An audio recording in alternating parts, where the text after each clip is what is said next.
आज हम लोग ऑल्टरनेटिंग करंट का लास्ट पार्ट लेकर आए। तो जैसे कि आप लोग को याद होगा, in the previous video I have discuss the calculation of power and LC oscillations, right. तो आज हम लोग ऑल्टरनेटिंग करंट का पढ़ेंगे ट्रांसफार्मर और एसी जनरेटर। तो उसके पहले एक न्यूमेरिकल के साथ स्टार्ट करते हैं। तो क्वेश्चन आप लोग के सामने है, एक रेसिस्टर है जिसका रेसिस्टेंस है 10 ओम, inductor of inductance given 25 millihenry and a capacitor of capacitance given 80 microfarad, all are connected to an AC source। ठीक है, यहाँ पर रेसिस्टेंस कितना है 10 ओम, इंडक्टेंस कितना है 25 milli henry and capacitance is given 80 microfarad. ठीक है, तो यहाँ पर क्या पूछे, of voltage 220 volt at 50 hertz frequency. तो यहाँ पर निकालने दिया है, calculate the IRMS VL, VC, quality factor and the power. तो यहाँ पर you have to calculate 4 things. पहला है IRMS, then you have to find out the voltage across inductor and capacitor, then you have to calculate the quality factor and power. तो इसको start करते हैं। तो पहले हम लोग को इसका डायग्राम ड्रॉ करना पड़ेगा। तो जैसे कि आप लोग को दिखाई दे रहा है डायग्राम, एक रेसिस्टर है, इंडक्टर है एंड कैपेसिटर है, all are connected in the series combination. तो यहाँ पर आप लोग देख सकते हैं रेसिस्टेंस कितना है 10 ओम, इंडक्टेंस कितना है 25 मिली हेनरी एंड कैपेसिटेंस कितना है 80 microfarad. So it is connected with an external source, AC source से, जिसका वोल्टेज कितना है 220 volt and frequency is given 50 hertz.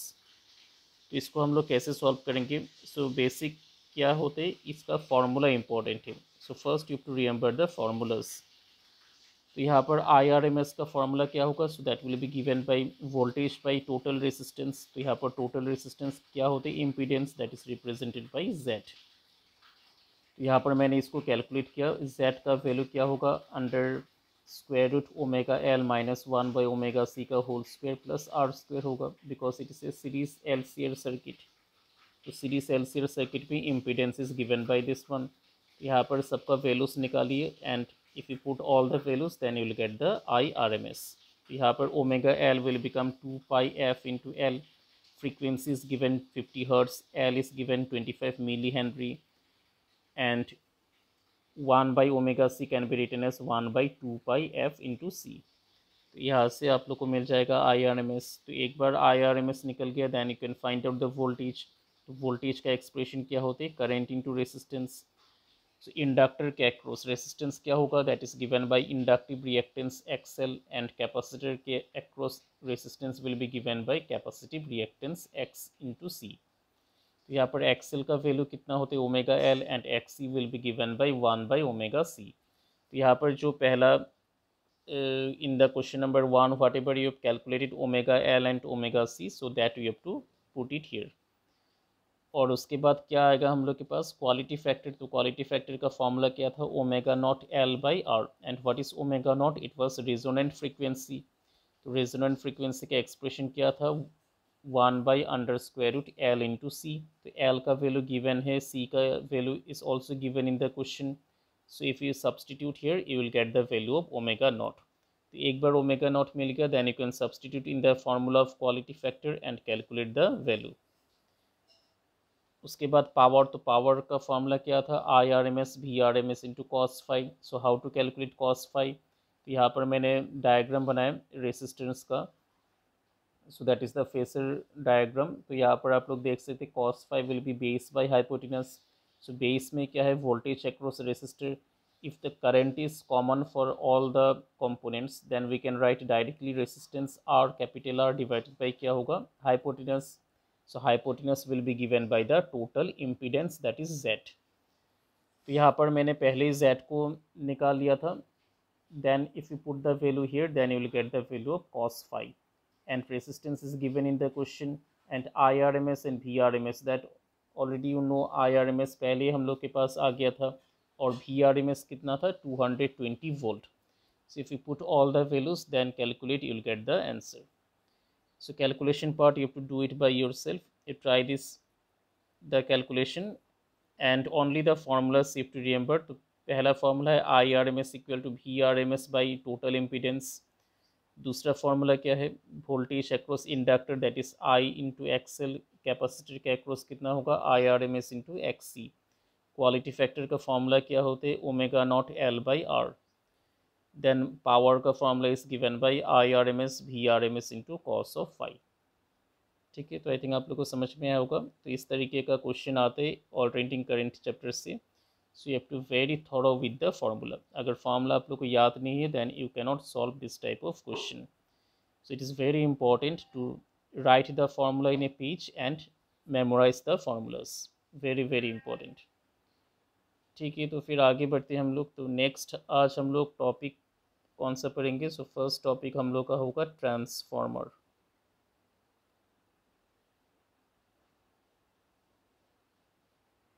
ठीक है, so what is a transformer. Transformer क्या होते हैं। तो अगर हम लोग इसका डेफिनेशन लिखेंगे तो ट्रांसफॉर्मर बेसिकली एक डिवाइस का नाम है। It is an electrical device which is used to convert low voltage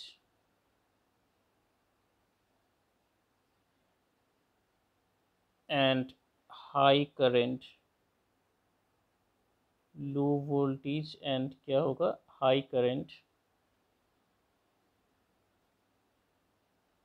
into high voltage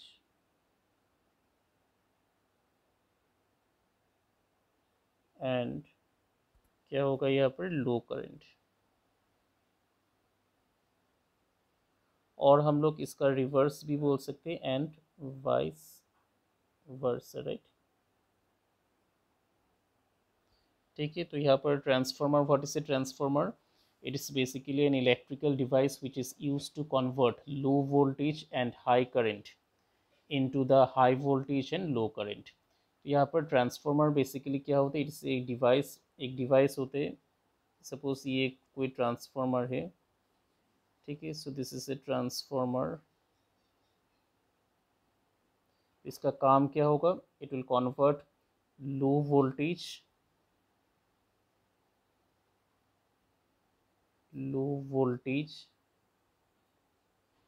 to क्या होगा हाई वोल्टेज। ठीक है, तो it will convert low voltage into high voltage. तो जब ट्रांसफार्मर लो वोल्टेज को कन्वर्ट करेगा हाई वोल्टेज में, देन इसका नाम हो जाएगा that is known as the step up. इसको हम लोग क्या बोलेंगे, स्टेप अप ट्रांसफार्मर। ठीक वैसे अगर transformer is converting high voltage, अगर ट्रांसफार्मर कन्वर्ट करेगा high voltage into low voltage, high से लो में जाएगा, तो इसका नाम क्या हो जाएगा, so then it is known as the step down. ठीक है, तो इतना आप लोग को याद होना चाहिए। When the transformer convert low voltage से high voltage then it is known as step up transformer, and when it converts high voltage से low voltage then it will be known as the step down transformer। तो इसका diagram देख लेते हैं एक बार। तो इसका सर्किट डायग्राम हम लोग बनाते हैं। तो यहाँ पर क्या होता है, एक सॉफ्ट आयरन लगा होता है इसका अंदर में। ठीक है, तो यहाँ पर मैंने एक सॉफ्ट आयरन को बना लिया और इसमें वाइंडिंग्स होते हैं कॉपर वायर्स का।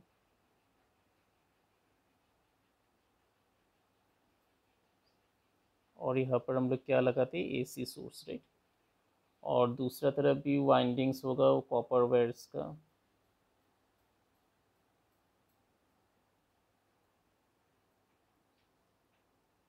और यहाँ से एक लोड रेसिस्टेंस लगाया जाता है जिसका नाम है आर एल। ठीक है, R L is the load resistance. तो यहाँ पर आप लोग देख सकते हैं ये जो पहला है इसको हम लोग क्या बोलेंगे, this is known as the input. इसको बोला जाता है इनपुट और इसको हम लोग क्या बोलेंगे, output. So this is the output circuit and this is the input circuit. और इनपुट सर्किट का जो नंबर ऑफ टर्न्स होगा इसको बोला जाता है number of turns in the primary. और यहाँ पर देखिए इसको हम लोग क्या बोलेंगे, number of turns in the secondary, right. ns is the number of turns in the secondary and p is the number of turns in the primary। तो इसका एक इम्पॉर्टेंट कैरेक्टरिस्टिक है ट्रांसफार्मर का। ये जो मैंने सॉफ्ट आयरन यूज़ किया तो इसका फंक्शन क्या होगा, यहाँ से जो हम लोग करंट पास करेंगे तो इसके कारण कॉयल में क्या होगा, there will be magnetic field, और मैग्नेटिक फील्ड के कारण there will be magnetic field lines. तो ये जो मैग्नेटिक फील्ड लाइंस होगा so that will be trapped inside the transformer. तो कैसे ट्रैपिंग होगा इसका, तो वो चीज़ एक बार देख लीजिए। कैसे मैग्नेटिक फील्ड लाइंस निकलेगा, फिर यहाँ से आएगा, फिर क्या होगा, it will be trapped inside. तो ऐसे ही इसी चारों तरफ क्या होगा, इट विल रोटेट। ठीक है, तो ऐसे ऐसे करके वो घूमता रहेगा। ठीक है, तो यहाँ पर ये जो होते हैं so this are magnetic field lines, इसको आप लोग को याद रखना पड़ेगा। So and this is the function of the soft iron, it will not allow the magnetic field lines to go outside. ये बाहर नहीं निकलने देगा, इसको ट्रैप करके अंदर ही रख देगा मैग्नेटिक फील्ड लाइंस को। सो that is the function of the soft iron. तो यहाँ पर मैंने क्या लिया था, सॉफ्ट आयरन लिया था। सो दिस इज़ द, ये क्या है, this is the soft iron. उसके आसपास हम लोग कॉपर वायर्स का वाइंडिंग इस तरीके से करेंगे so that the magnetic field lines will be trapped inside, it cannot escape to the surrounding. ये बहुत इंपॉर्टेंट कैरेक्टरिस्टिक है ट्रांसफार्मर का। The magnetic field lines will remain inside the device. ठीक है, तो ट्रांसफार्मर के अंदर ही मैग्नेटिक फील्ड लाइंस क्या हो जाएगा, ट्रैप होके रह जाएगा। तो यहाँ पर देखिए, ये जो हम लोग करंट पास करेंगे सो दिस करंट क्या होगा, so current will be increasing current. एक साथ नहीं बढ़ेगा, ये धीरे धीरे करके बढ़ेगा। So current is changing. तो अगर ये करंट ऑल्टरनेटिंग करंट है तो यहाँ पर मैग्नेटिक फील्ड जो बनेगा सो that will also be alternating, और उसके कारण जो फ्लक्स डेवलप होगा so that will B a changing magnetic flux. तो उसी चेंजिंग मैग्नेटिक फ्लक्स जब सेकेंडरी कॉयल के साथ एसोसिएट होगा तो सेकेंडरी कॉयल में क्या बनेगा, there will be an induced EMF and there will be an induced current. So this is the principle of transformer. तो ट्रांसफार्मर का प्रिंसिपल क्या होते हैं, जब एक कॉयल में ऑल्टरनेटिंग करंट पास होगा उसके कारण there will be changing magnetic flux linked with the secondary coil, और secondary coil में क्या होगा, there will be an induced EMF and this will produce induced current. So this is the principle of transformer. तो आइए इसका principal लिख लेते हैं हम लोग। तो इसका बेसिक प्रिंसिपल क्या होते हैं, यहाँ पर कितना कॉयल है, दो कॉयल। तो हम लोग क्या बोल सकते हैं, it is simple, we can write it is based on, it is based on principle of, it is based on principle of mutual induction। ठीक है, कौन सा प्रिंसिपल के ऊपर है, it is based on principle of mutual induction। So I think all of you know what is mutual induction, already we have discussed earlier। So mutual induction क्या था, जब एक कॉयल में करंट पास होगा alternating current तो उसके कारण changing magnetic flux develop होगा, and this changing magnetic flux will be linked with the neighbouring coil, और उस नेबरिंग कॉयल में क्या प्रोड्यूस होगा, there will be induce EMF. तो यहाँ पर आप लोग देख सकते हैं प्राइमरी कॉयल में जैसे ऑल्टरनेटिंग करंट पास होगा it will generate changing magnetic flux and this will create a induced voltage in the secondary coil. So this is the function of transformer. तो आइए इसका कैलकुलेशन पार्ट देख लेते। तो इसका कैलकुलेशन हम लोग कैसे करेंगे, तो यहाँ पर आप लोग देख सकते हैं, यहाँ पर अगर हम लोग लिखेंगे वोल्टेज अक्रॉस द प्राइमरी तो क्या होगा, so that will be given by minus D phi by D T. ठीक है, तो यहाँ पर D by D T, so this we can write as number of turns of the primary, right, into magnetic field into A. ठीक वैसे अगर हम लोग सेकेंडरी कॉयल में इंड्यूस्ड ईएमएफ लिखेंगे so then it is given by minus D phi by D T. तो यहाँ से क्या होगा, minus D by D T of, यहाँ पर क्या हो जाएगा, number of turns in the secondary into magnetic field into area, right. तो ऐसे हम लोग लिख सकते हैं। आई थिंक आप लोग को समझ में आया होगा, जो हम लोग फेरेडेस लॉ में मिला था एक्सप्रेशन फॉर इंड्यूस ईएमएफ, तो उसको हम लोग यहाँ पर अप्लाई कर दिया। So that is given by minus d phi by dt, and flux can be written as number of turns multiplied by magnetic field multiplied by area। तो यहाँ पर magnetic field and area both are constant, change कौन हो रहे, number of turns. तो इसको अगर हम लोग थोड़ा सा और सिंप्लीफाई करेंगे तो क्या आएगा, E P will become N P, ठीक है, और अंदर क्या होगा, D T of B into A, right. ठीक वैसे सेकेंडरी का क्या आएगा, so that is given by N S D T of क्या आएगा, बी इंटू ए, राइट। तो यहाँ से अगर हम लोग इसको निकालना चाहते हैं तो ई S by E P, so this will give you ns by np, right, so this will come। तो इसको हम लोग क्या बोलेंगे, this is known as the transformation, इसको क्या बोला जाएगा, so that is known as the transformation ratio, ठीक है। तो इसको हम लोग बोलते हैं transformation ratio, it is denoted by the symbol K, right. So अगर number of turns in the secondary coil बढ़ेगा तो क्या होगा, so then it will be the step up transformer, and if the number of turns in primary increases then it will be the step down transformer। तो इतना आप लोग को याद होना चाहिए, if the value of k is greater than 1 then it will be step up transformer, and if it is less than 1 it will become step down transformer। मतलब बहुत सीधा है, अगर number of turns secondary coil में बढ़ेगा मतलब that will be the step up, और अगर number of turns in the primary coil increases then it will become step down. तो यहाँ पर ट्रांसफॉर्मर का जो बेसिक प्रिंसिपल था, so that is power will be constant. ये क्या करना चाहेगा, पावर को कांस्टेंट रखना चाहेगा। जो पावर हम लोग का पावर स्टेशन से घरों में आ रहे तो उसको क्या करेगा, वो कांस्टेंट रखेगा। सो अगर पावर बिकम्स कांस्टेंट तो पावर का एक्सप्रेशन क्या था, we can write simply E S I S equal to E P into I P, right, because power is nothing but current into voltage. तो secondary का power जो होगा, so that will be equal to input का power, so that we can write like this, and here we can get another expression es by ep equal to क्या आ गया, ip by is, and from earlier expression what we have got, that is equal to ns by np, right। तो ये पूरा expression आप लोग को पता होना चाहिए, बहुत बहुत इम्पोर्टेंट है। In the numericals you might get this, right, बहुत इम्पोर्टेंट है, तो इसको आप लोग को याद रखना पड़ेगा। तो इसके ऊपर क्वेश्चंस आता है, ये रेशियो बहुत इंपॉर्टेंट है। Voltage across the secondary is given by E S, voltage across the primary is given by E P, so that will be equal to I P by I S, that is equal to N S by N P. So this is the calculation part of transformer. तो आप इसका और एक छोटा सा portion है जिसको क्या बोलते हैं हम लोग, एफिशिएंसी। तो एफिशिएंसी, किसी भी मशीन का एफिशिएंसी हम लोग कैसे निकालते हैं, so that is denoted bye symbol eta, and it is given bye output power. Output का जो पावर होगा दैट डिवाइडेड बाय क्या होगा, इनपुट पावर, ठीक है। तो ये इसको कैसे हम लोग लिखेंगे, P naught by P I, so this is the efficiency.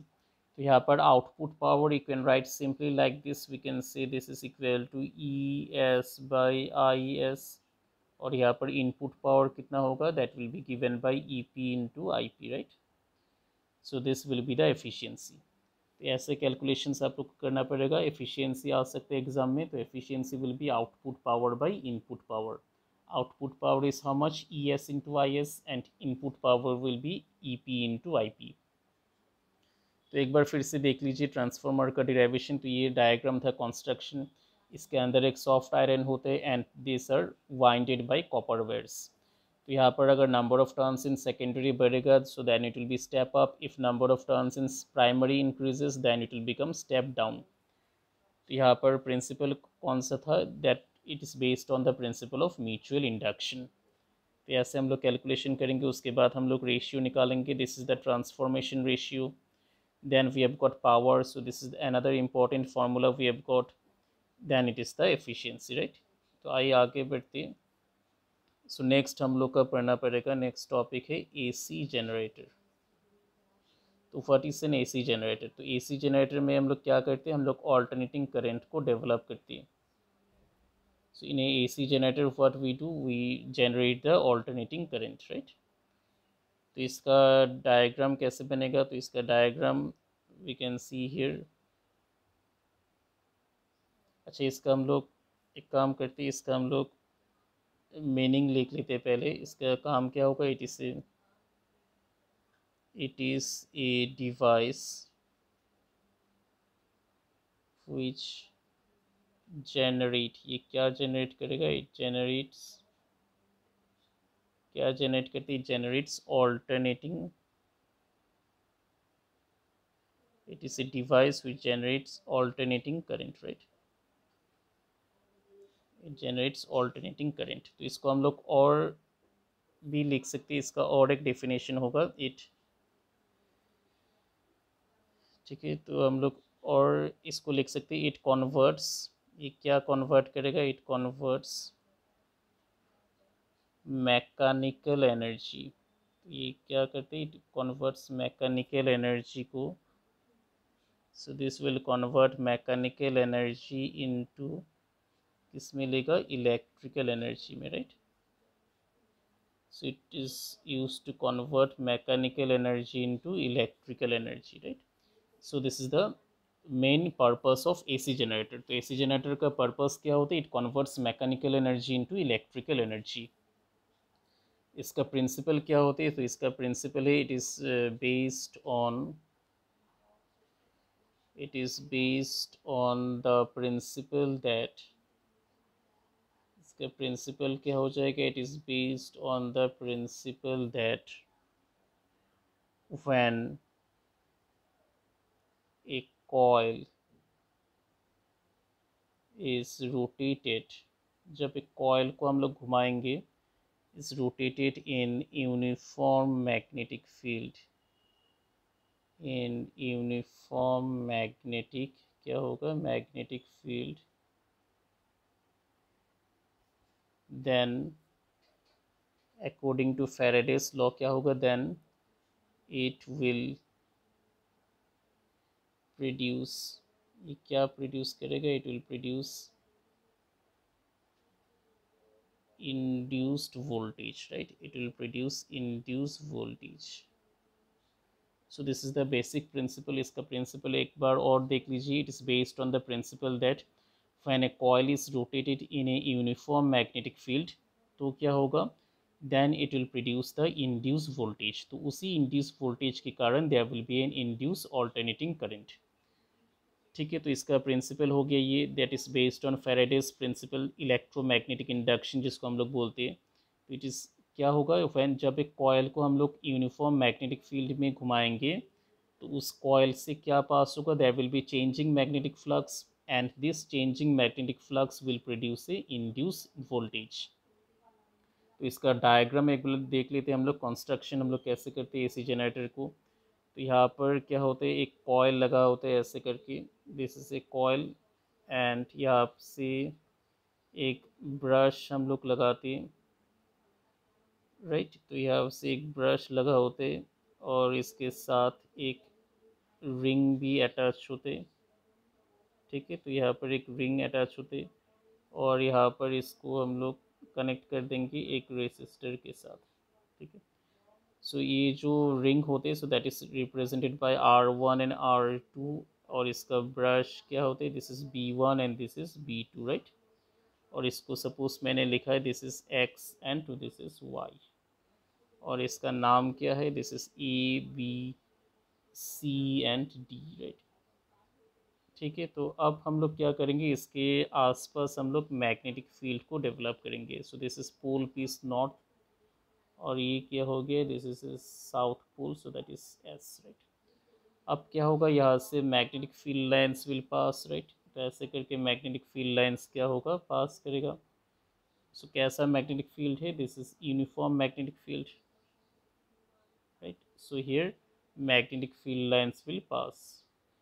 अब अगर हम लोग इस कॉयल को घुमाते, suppose if you rotate the coil, right.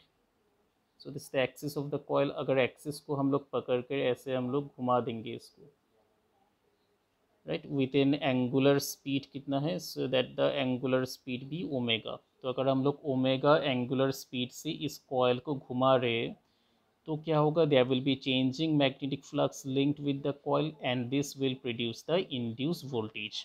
और उसी इंड्यूस वोल्टेज के कारण इसके अंदर क्या डेवलप होगा, ऑल्टरनेटिंग करंट।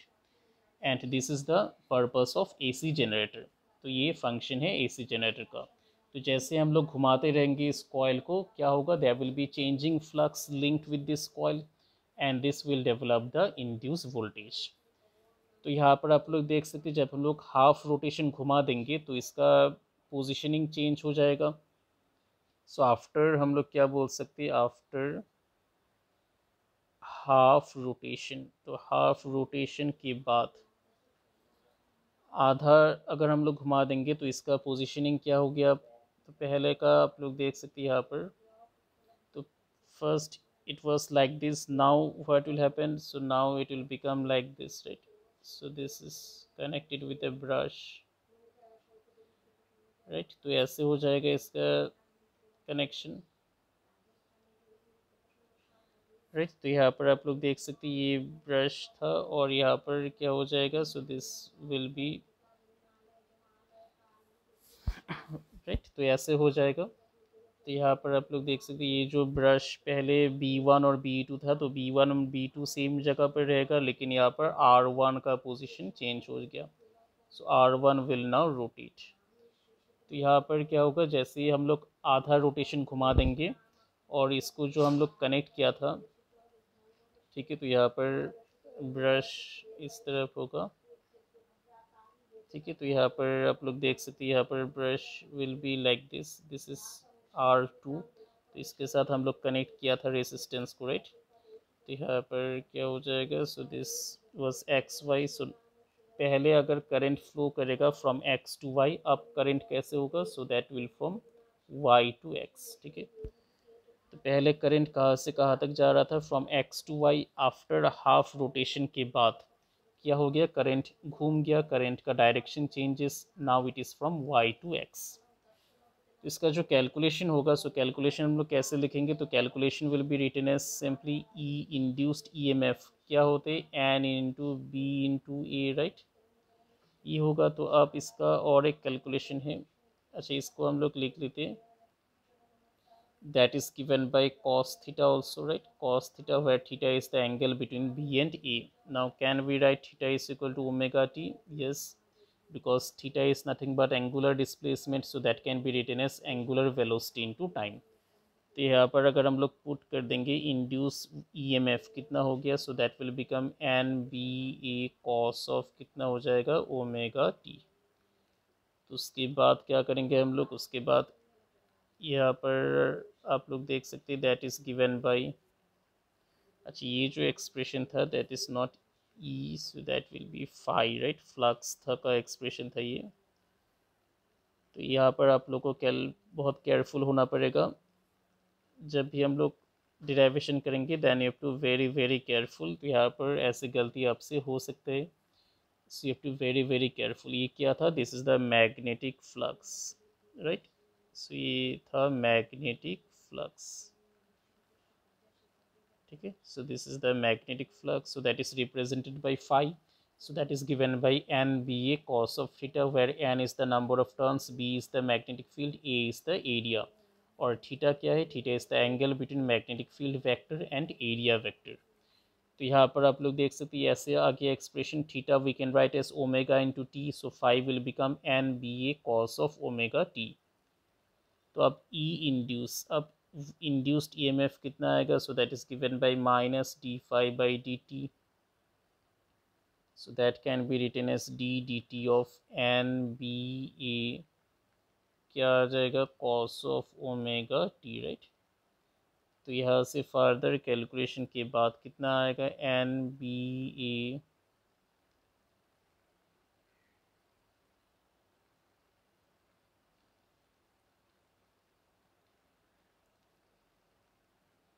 तो यहाँ पर कितना आ जाएगा, NBA d by D T of कितना आएगा यहाँ पर, cos of omega t।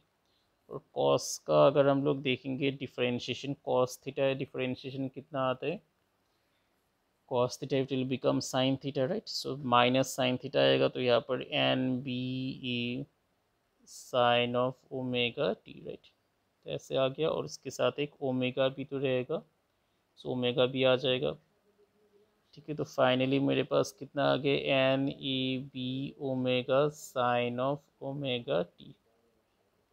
अब ये जो होते हैं, सो इसको हम लोग कांस्टेंट बुलाते हैं, E nought. So final expression कितना आ जाएगा, so finally you will get E nought sine of omega T. उस हिसाब से करंट भी चेंज होगा, so then it will become E by R, so that will be written as E not by R into क्या होगा, sine of omega T.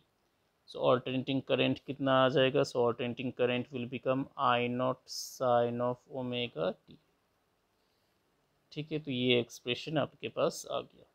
So this is the alternating current, and ये क्या था, this is the alternating voltage. सो एक बार फिर से देख लीजिए पूरा डिवाइस को, एसी जनरेटर को। तो ये होते हैं इसका कंस्ट्रक्शन। यहाँ पर एक कॉयल होते हैं ए बी सी डी, इस कॉयल का नाम होते हैं आर्मेचर कॉयल। तो इसको हम लोग घुमा सकते, तो अगर हम लोग इसको रोटेट करेंगे in the uniform magnetic field, then there will be changing flux linked with this coil. तो इसी चेंजिंग मैग्नेटिक फ्लक्स के कारण क्या होगा, there will be induced EMF produced, and after half rotation इसका जो पोजिशनिंग है रिंग का, R1 and R2 will interchange their position after half rotation. तो करंट का डायरेक्शन भी क्या हो जाएगा, चेंज हो जाएगा। पहले करंट अगर x टू y में फ्लो कर रहा है, जैसे कि आप लोग यहाँ पर देख सकते हैं, पहले करंट x टू y में जा रहा है, लेकिन आफ्टर हाफ रोटेशन करंट का डायरेक्शन क्या हो गया, फ्रॉम y टू x।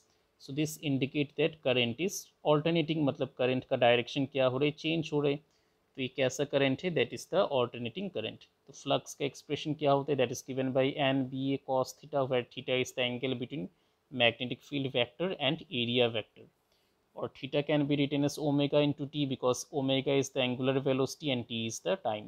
तो यहाँ से phi कितना आ गया, so that will become n b a cos of omega t। तो उसके बाद मैंने इसको E इंड्यूस लिखा, so that is given by minus D phi by D t. इसको अगर हम लोग डिफ्रेंशिएट कर देंगे, then how much we get, so that will become N B A W sine of omega t, because cos theta का differentiation कितना होता है, minus sine theta, so that will become minus minus plus, so that can be written as n b a omega into sin of omega t। अब ये जो part है N A B W, so इसको हम लोग constant बुला सकते हैं, तो that is given by peak value of the voltage, so that is E naught. इसके बाद करंट कैसे आएगा, voltage by resistance, so that will become E not by R into sine of omega T. So E not by R क्या हो गया, so that will become peak value of current, so that is represented by I naught. तो यहाँ से क्या आ गया, I becomes I not sine of omega into t. तो एक बार इसका ग्राफ भी हम लोग देख लेते, तो इसका ग्राफ का जो शेप होगा, so that will be like this. तो इसका ग्राफ का शेप कैसे होगा, तो वोल्टेज का शेप होगा like this, right. And similarly current, alternating current का शेप कैसे होगा, so alternating current can be drawn like this, right. तो alternating current will be like this. ठीक है, तो यहाँ पर आप लोग देख सकते हैं, so this is the alternating current. ठीक है, तो ऐसे इसका शेप होगा।